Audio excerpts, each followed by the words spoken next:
L'imam Ahmed disait Innama al-hujjatu fil athar, al-hujjatu fil athar.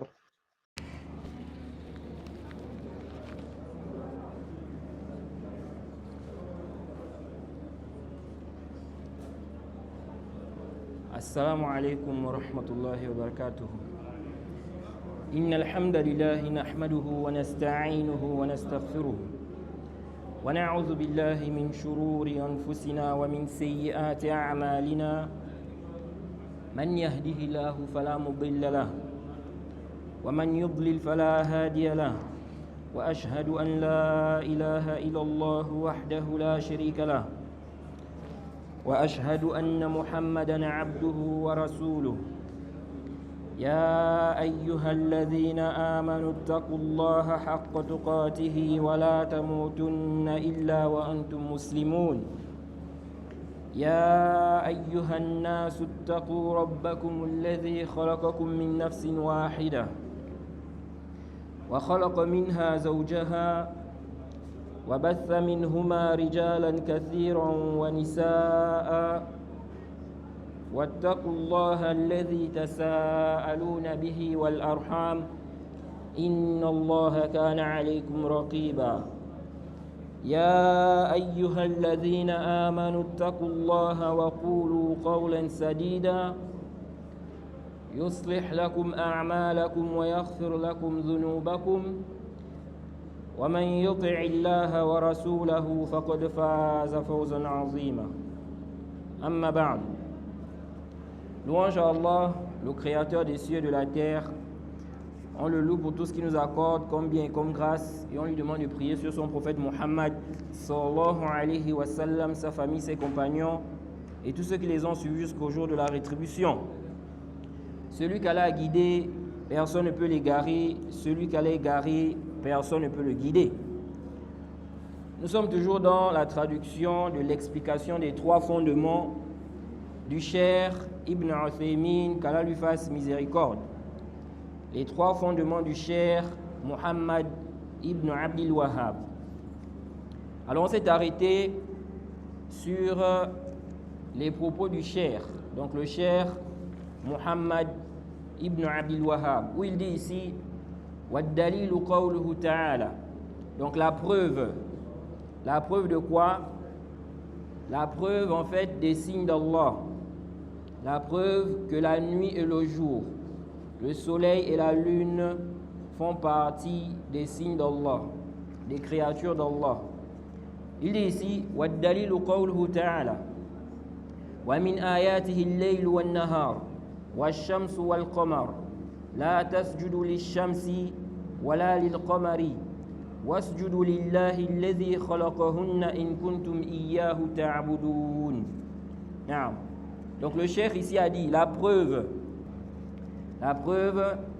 c'est sa parole où il a dit parmi ces signes, il y a, n'est-ce pas, la nuit et le jour, le soleil et la lune.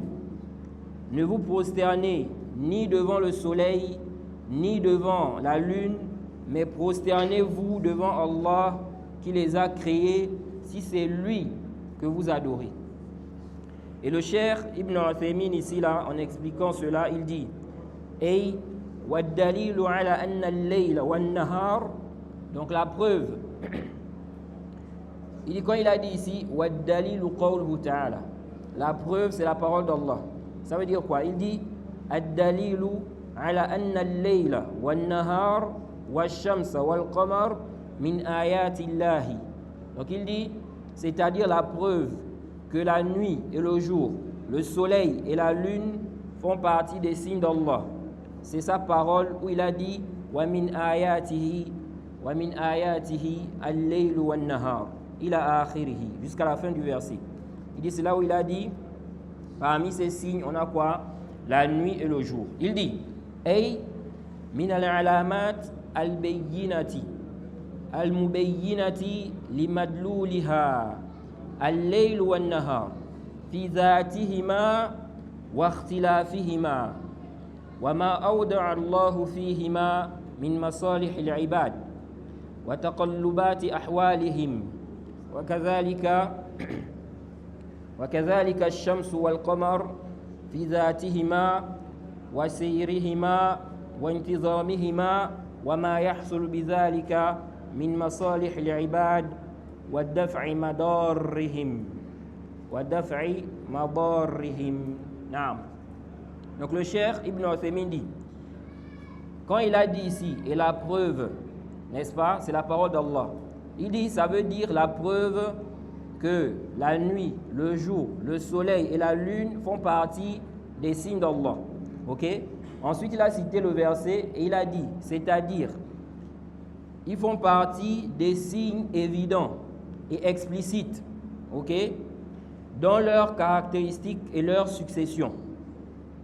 De même aussi, il dit ainsi que dans, n'est-ce pas, les bénéfices qu'Allah y a établis pour les serviteurs, ok, et dans l'évolution de leur situation. Il dit de même le soleil, la lune en eux-mêmes, de même leur évolution et leur organisation. Il dit, et dans les bénéfices que cela peut engendrer pour les serviteurs et le fait de repousser les maux.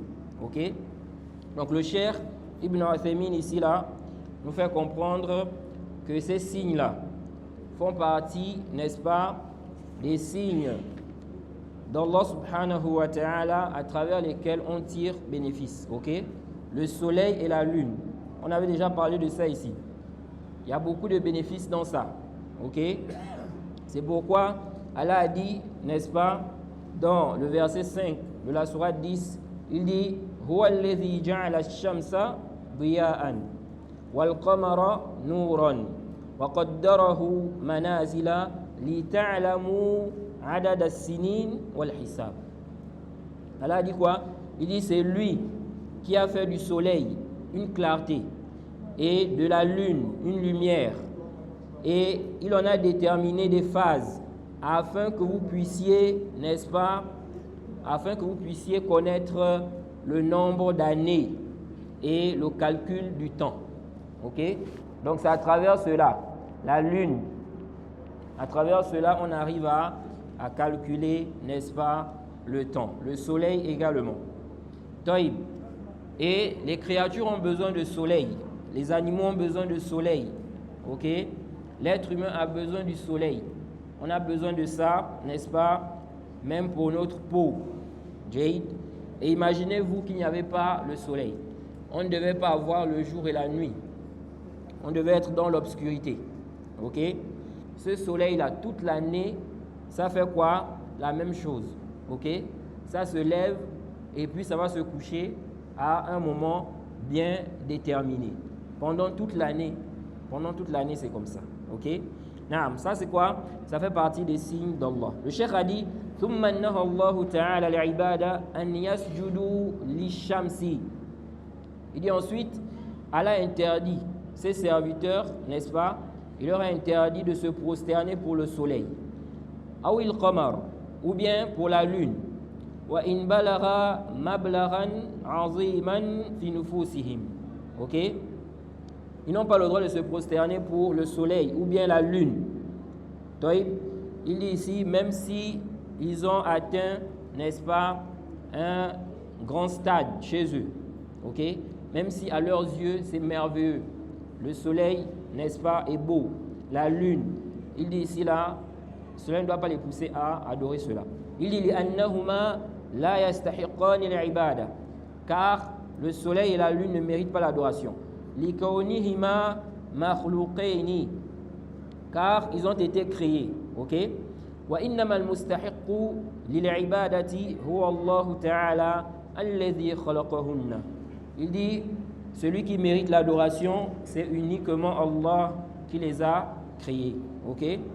Naam. Ensuite, le cheikh Muhammad ibn Abdul Wahhab a dit wa qawluhu ta'ala.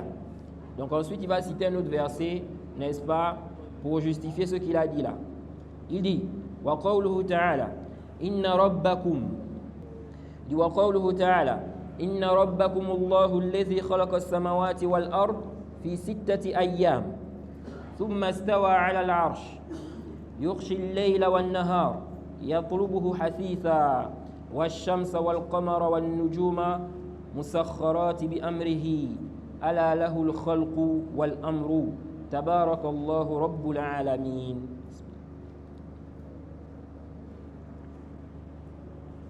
Ensuite, le cheikh a cité ici là un verset. Le verset 54 de la sourate 7, où Allah dit, certes, votre Seigneur est celui qui a créé les cieux et la terre en 6 jours.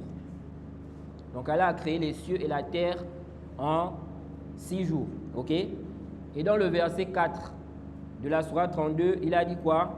Allahu allazi khalaqa as-samawati wal ard wa ma baynahuma fi sittati ayyam thumma istawa 'ala al-'arsh.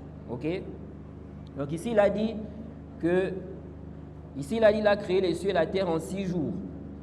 Mais dans le verset 4 de la sourate 32, il a dit quoi? Il a dit Allahu allazi khalaqa as-samawati wal ard wa ma baynahuma. Allah est celui qui a créé les cieux et la terre et ce qu'il y a entre les deux. Donc ici il a dit il a créé les cieux et la terre en 6 jours. Là-bas il a expliqué qu'il a créé les cieux et la terre et ce qu'il y a entre les deux en 6 jours. Puis il s'est élevé sur son trône. Ok? Donc le cheikh a cité le verset là. Allah dit quoi ici? Il dit qu'il a créé les cieux et la terre en 6 jours, puis il s'est élevé sur son trône. Ok? Il dit, il couvre le jour et la nuit, qui poursuit celui-ci sans arrêt. Et il a créé le soleil, la lune et les étoiles, soumis à son commandement. Et le commandement, n'est-ce pas? La création et le commandement n'appartiennent qu'à lui. Gloire à Allah, Seigneur de l'univers. Ok? Donc le cheikh a cité ça pourquoi? Pour montrer ici que c'est Allah qui a créé, n'est-ce pas, les cieux et la terre. Ok? De même, pour montrer ici que le jour et la nuit font partie des signes d'Allah. De même aussi le soleil et la lune. Ok? Le cheikh Ibn Uthaymin dit ici wa qawluhu ay min al-adillati ala anna Allah khalaqa as-samawati wal ard qawluhu ta'ala inna rabbakum Allahu alladhi khalaqa as-samawati wal ard al-aya wa fiha min ayati Allah. Naam, il dit ici sa parole, n'est-ce pas, c'est-à-dire parmi les preuves qui montrent qu'Allah a créé les cieux et la terre. Il dit, Allah a dit quoi? Certes, votre Seigneur est celui qui a créé les cieux et la terre. Jusqu'à la fin du verset. Il dit, et il y a quoi? N'est-ce pas, des signes d'Allah. Dans ce qu'il a cité là. Il dit, Awalan, anna Allah khalaqa hadhihi al-makhluqat al-'azima fi sittati ayyam. Ok? Il dit premièrement, Allah a créé ces grandes créatures en 6 jours. Anna Allah خلق هذه المخلوقات العظيمة في 6 أيام ولو شاء لخلقها بلحظة ولكنه ربط المسببات بأسبابها كما تقتضيه حكمته. نعم, il dit ici qu'Allah a créé ces grandes créatures là, le soleil, la lune. Nous on voit le soleil là, on se dit que c'est quoi? C'est petit. Mais en réalité, ce n'est pas petit. Le soleil là est vraiment immense. Now, donc il dit ici qu'il a créé ces grandes créatures là en 6 jours. Il dit s'il avait voulu, il aurait créé, n'est-ce pas, cela, il aurait créé cela en un instant. Ok? Il dit cependant, il a lié les conséquences des choses à leur cause, comme l'implique sa sagesse. Ok? Taïb. Ici là, on regarde, quand on voit le verset, Allah a dit quoi? Il a créé les cieux et la terre, n'est-ce pas, en 6 jours. On a dit dans le verset 4 de la sourate 32, il a dit il a créé les cieux et la terre et ce qu'il y a entre les cieux et la terre en 6 jours. Ok? Et dans un autre verset, Allah a détaillé ça. Ok? Il a expliqué qu'il a créé les cieux en 2 jours. Ok? La terre en 2 jours. Et, n'est-ce pas, il a mis les montagnes, ok, les ressources, n'est-ce pas, en 2 jours encore. Ok? C'est pourquoi dans le verset 9, dans la sourate 41, à partir du verset 9 jusqu'au verset 12. Allah dit quoi là-bas? Il dit Qul a'innakum latakfuruna billadhi khalaqal arda fi yawmayn. OK? Il dit ici là, dit, reniez-vous l'existence de celui qui a créé la terre en 2 jours. Donc Allah a créé la terre en 2 jours. OK? Ensuite il a dit quoi? Ensuite il dit, et lui donnerez-vous des égaux, tel est le Seigneur de l'univers. C'est lui qui a fermement fixé des montagnes au-dessus d'elle. C'est lui qui a fermement fixé des montagnes au-dessus d'elle. L'a béni. Donc il a mis les montagnes sur la terre. L'a béni. Et il lui assigna ses ressources alimentaires en 4 jours d'égale durée. Telle est, n'est-ce pas, la réponse à ceux qui t'interrogent. Donc ici on voit qu'Allah a créé la terre en 2 jours. Ensuite il dit ici, c'est lui qui a fermement fixé des montagnes au-dessus d'elle, l'a béni et lui assigna ses ressources alimentaires en 4 jours. Et au verset 11, il dit, il s'est ensuite adressé, n'est-ce pas, au ciel, qui était alors fumé, et lui dit ainsi qu'à la terre, venez tous deux, bon gré, mal gré, tous deux dire, nous venons obéissants. Il décréta d'en faire 7 cieux. Donc après, Allah a décidé de faire 7 cieux. Il dit, il décréta d'en faire 7 cieux en 2 jours.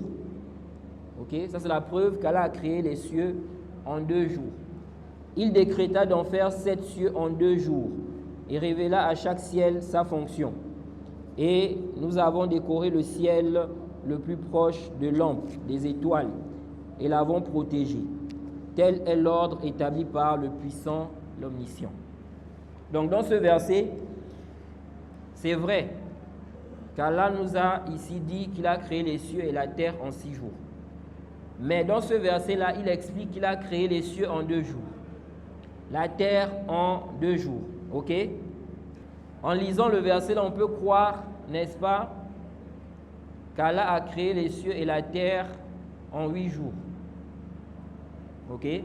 Parce que ici, on dit, reniez-vous l'existence de celui qui a créé la terre en 2 jours. Donc ça fait 2. Ensuite, il dit, c'est lui qui a fermement fixé des montagnes au-dessus d'elle, l'a béni et lui assigna ses ressources alimentaires en 4 jours d'égale durée. Ça fait combien? 6. Il dit ici, c'est lui qui a fermement fixé des montagnes au-dessus d'elle, l'a béni et lui assigna ses ressources alimentaires en 4 jours d'égale durée. Donc ici, on voit qu'il y a 4 jours. En haut, on a dit on a créé la terre en 2 jours. Donc si on compte tout ça là, on peut dire que ça fait 6. Mais au verset 12, Allah dit il décréta d'en faire 7 cieux en 2 jours. Ok? Donc au total, quelqu'un peut croire ici là qu'il s'agit de 8 jours. Ok? Mais ce n'est pas ainsi qu'il faut comprendre ce verset là. Et il y a des gens qui viennent avec ça, surtout certains non-musulmans qui attaquent les musulmans là. Ils disent qu'il y a des contradictions dans le Coran. Ils disent, votre Seigneur a créé les cieux et la terre en 6 jours ou bien en 8 jours. Ok? Parce qu'ils disent ici là, on dit on a créé la terre en 2 jours. Puis on a fixé les montagnes au-dessus d'elle, l'a béni, il a béni. Et il lui a assigné ses ressources alimentaires en 4 jours d'égale durée. Donc ça fait 6. Plus les 2 jours de la terre, ça fait 8. Ok? Mais, comme les savants ont expliqué, ce n'est pas ainsi qu'il faut comprendre quoi? Ce verset-là. Ok?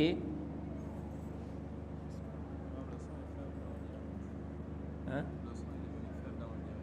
Ah bon? Mais là, c'est pas moi?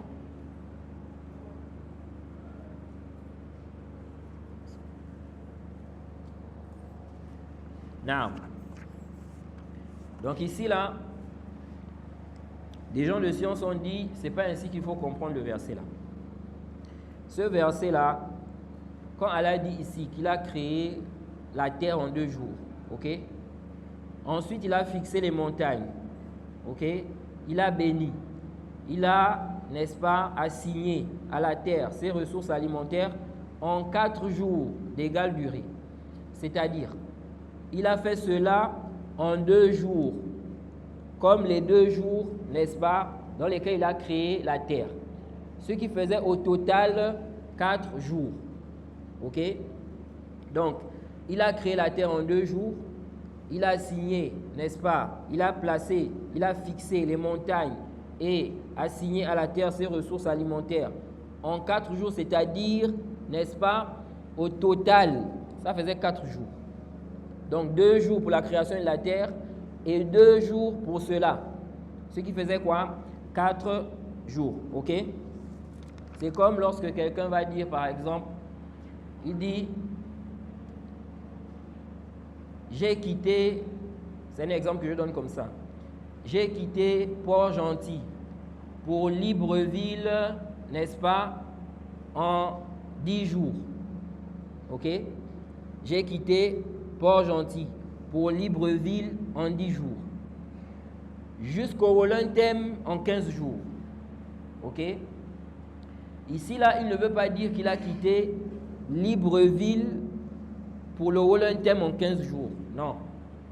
Mais il veut dire ici, là, que le tout, ça fait combien? 15 jours. Ok? Donc, il a quitté Libreville pour le Woluntem en 5 jours. En 5 jours.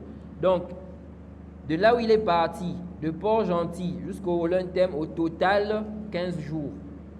C'est pourquoi il a dit quoi? Je suis parti de Port-Gentil, n'est-ce pas, pour Libreville en 10 jours, jusqu'au Woluntem en 15 jours.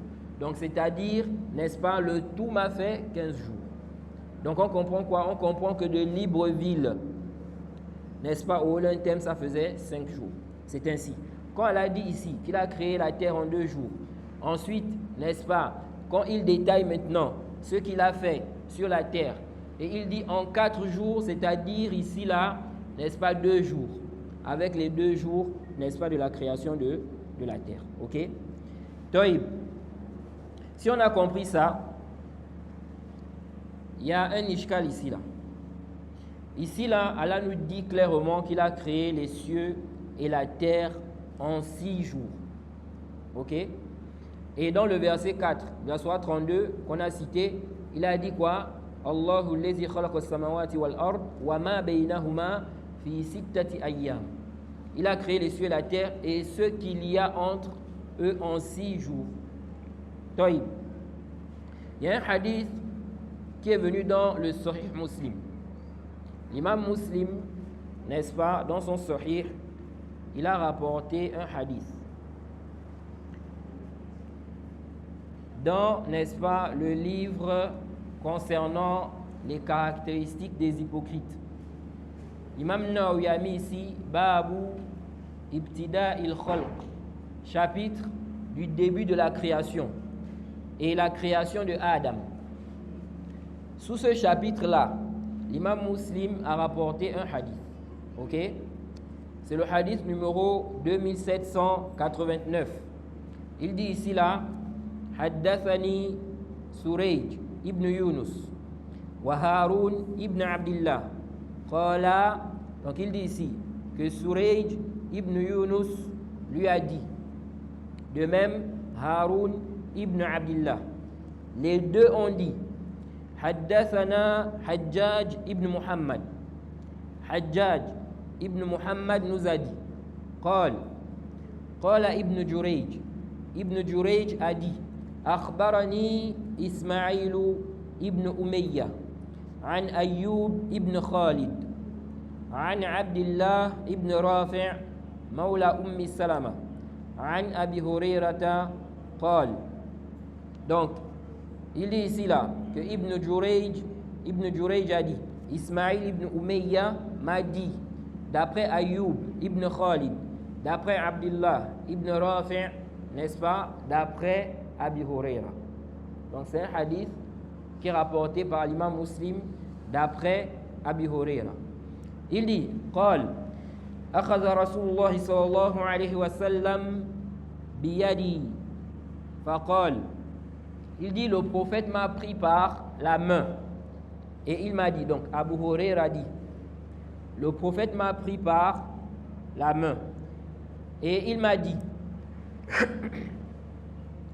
il a dit, khalaqallahu azza wa jal at-turbata yawm as-sabti. Il dit, le prophète a dit, Allah a créé la terre le samedi. Allah a créé la terre le samedi. Il dit, wa khalaqa fiha al-jibala yawm al-ahad. Il dit, et il y a créé donc sur la terre les montagnes le dimanche. Donc Allah a créé la terre le samedi et il a créé les montagnes le dimanche. Wa khalaqa ash-shajara yawm al-ithnain. Il a créé les arbres le lundi. Wa khalaqa al-makruha yawm al-thulatha. Et il a créé, n'est-ce pas, les choses nuisantes, le mal, n'est-ce pas, le mardi. Wa khalaqa an-nura yawm al-arbi'a. Et il a créé la lumière le mercredi. Wa batha fiha ad-dawaba yawm al-khamis. Ensuite, il y créa, n'est-ce pas, les animaux le jeudi. Wa khalaqa Adam alayhi salam ba'da al-'asri min yawm al-jum'ah fi akhir al-khalqi fi akhir sa'atin min sa'ati al-jum'ah wa fi ma bayna al-'asri ila al-layli. Non. Ensuite il dit, donc il a créé la lumière, n'est-ce pas, le mercredi. Puis il y créa donc sur la terre les animaux le jeudi. Si vous méditez bien dans le verset qu'on a cité, c'est la zone. Non. Si vous méditez bien dans ce qu'on a cité là, dans, n'est-ce pas, les versets 9 jusqu'au verset 12 de la sourate 41, vous allez remarquer qu'on a d'abord créé la terre. Ok? Le ciel ou les cieux ont été créés après. Car Allah a dit, reniez-vous l'existence de celui qui a créé la terre en 2 jours. Et lui donnerez-vous des égaux. Ensuite il a dit, c'est lui qui a fermement fixé des montagnes au-dessus d'elle, donc de la terre, l'a béni et lui assigna ses ressources alimentaires en 4 jours d'égale durée. Et il s'est ensuite adressé au ciel, qui était alors fumé, et il lui dit, ainsi qu'à la terre, venez tous deux, bon gré, mal gré. Puis au verset 12, il dit, et il décréta d'en faire 7 cieux en 2 jours. Donc, ce qui est apparent ici, c'est qu'on a d'abord créé quoi? Ce qui est apparent, c'est qu'on a d'abord créé la terre. Ok? Il faut retenir ça parce que ça va nous aider à comprendre quelque chose. Non. Donc, il dit ici là, le prophète a dit, il a créé, n'est-ce pas, la lumière le mercredi. Puis, il y créa les animaux le jeudi. Et il a créé Adam après le Asr. Ok? Donc, Adam a été créé après Asr. Il dit après le Asr du jour du vendredi. Donc le vendredi. Donc on a créé Adam un vendredi après Asr. Il dit ici là, à la fin de la création. Il dit dans la dernière heure du vendredi entre le Asr et la nuit. Alors ce hadith a posé problème à certains gens de science par rapport au verset, n'est-ce pas, qu'on a lu là. Ils ont dit ici, là, il y a un problème. Dans les versets qu'on a cités, on nous dit qu'Allah a créé les cieux et la terre et ce qu'il y a entre les cieux et la terre en 6 jours. Ok? Or, dans ce hadith-là, on nous dit quoi? On nous dit qu'Allah a créé, n'est-ce pas, la terre le samedi. Ensuite, il a créé les montagnes le dimanche. Il a créé les arbres le lundi. Il a créé, n'est-ce pas, le mal, ce qui est nuisible, n'est-ce pas, le mercredi. Ça fait combien de jours? Hein? Ça fait combien? 4 ou 5? 5. Vous êtes sûr? On reprend. Il a créé la terre le samedi. Ensuite, les montagnes le dimanche. Ensuite, n'est-ce pas, les arbres le lundi. Ensuite, le mal, ce qui est nuisible, le mardi. Hein? Ça fait 4. Non. Ensuite, il a créé la lumière le mercredi. Ça fait combien? 5. Puis, il a créé les animaux le jeudi. Ça fait combien? Ensuite, il a créé Adam, n'est-ce pas, après le Jumu'ah. Ça fait combien? Hein? 7. Ça fait 7. Ok? Donc, ils ont dit ici, là, il y a problème. Alors que dans les versets, on dit qu'on a créé les cieux et la terre. Et ce qu'il y a entre les cieux et la terre en combien de jours? 6 jours. Dans le hadith, on nous parle de 7 jours. Ensuite, dans le hadith, on n'a pas parlé des cieux. Ok? On n'a pas parlé des cieux. C'est pourquoi les savants ont divergé concernant l'authenticité de ce hadith-là. Est-ce que ce hadith est authentique? Certains savants ont dit ce n'est pas authentique. Ok? Le prophète n'a pas dit ça. Et ils ont dit ça contredit le Coran.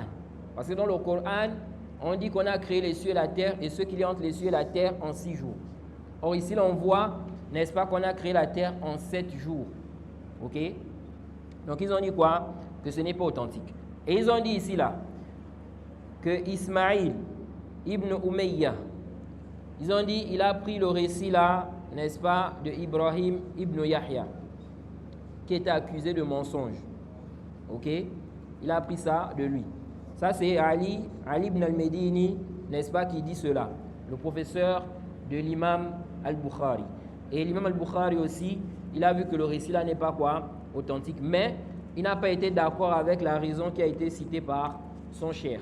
Ali ibn al-Medini, c'est le professeur de l'imam al-Bukhari. Ok? Lui, il a cité une autre raison. Ok? Il a dit, certains ont dit, n'est-ce pas, d'après Abi Huraira, d'après Ka'b al-Ahbar. Ok? Il dit, c'est ce qui est authentique, ce qui est plus authentique.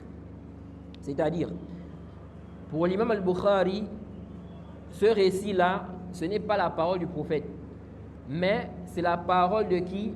De Ka'b al-Ahbar. Ka'b al-Ahbar, il faisait partie des Juifs. Ok? Ensuite, il s'est converti, il est rentré dans l'islam. C'était un tabi'i. Ok? Donc un disciple des compagnons, ou bien un élève des compagnons. Ok? Toïb. Donc il a dit quoi? Il a dit, c'est sa parole. Et il y a d'autres savants qui ont vu que le récit est authentique. Parmi eux, à leur tête, l'imam Muslim. Ok? L'imam Muslim lui-même, il a vu que c'est authentique. Al-Muallimi aussi, le Cheikh Al-Albani aussi, Ibn Hibban et bien d'autres. Ok? Ils ont dit le récit est authentique. Il n'y a aucun problème. Et ça ne contredit pas le Coran. Ok? Tout d'abord, le fait de dire, ok, que ce récit-là, Abu Huraira a pris cela de Ka'b al-Ahbar. Ok? Est-ce qu'il y a un dalil qui justifie ça? En réalité, on n'a pas un dalil. C'est pourquoi le Cheikh Al-Albani, dans Silsilatus Sahiha, il a dit, n'est-ce pas, sous le hadith numéro 1833, lorsqu'il a parlé de cette parole, disant, n'est-ce pas, que Ismaïl ibn Umayya a pris le récit là de qui? De Ibrahim ibn Yahya. Il dit, هذه الدعوة عارية عن الدليل إلا مجرد الرأي وبمثله لا ترد رواية إسماعيل ibn Umayya فإنه ثقة ثبت. Ok? Le Cheikh Al-Albani dit, cette prétention-là, de dire ici-là, que Ismaïl ibn Umayya, il rapporte le récit là de qui? De Ibrahim ibn Yahya, qui est accusé de mensonge. Ok? Parce qu'en disant ça, ça veut dire quoi? Ça veut dire qu'on accuse Ismaïl d'avoir caché celui, n'est-ce pas, qui est entre lui et Ayoub. Parce que dans le récit, là, on dit Ismaïl ibn Umayya, il a dit d'après Ayoub. Ok? Maintenant, on dit non, il a pris le récit là de qui? D'Ibrahim. Donc ça veut dire qu'il a caché. Il a directement cité Ayoub. Ok? Bon, où est le dalil? Parce que Ismaïl ibn Umayya, c'est un rapporteur digne de confiance. Ce n'est pas un menteur. Ce n'est pas un moudallis. Ok? Bon, quand vous dites ici là qu'il a pris ça de quelqu'un d'autre qui est accusé de mensonge, mais lui n'a pas mentionné ça. Donc on est en train de dire qu'il a caché.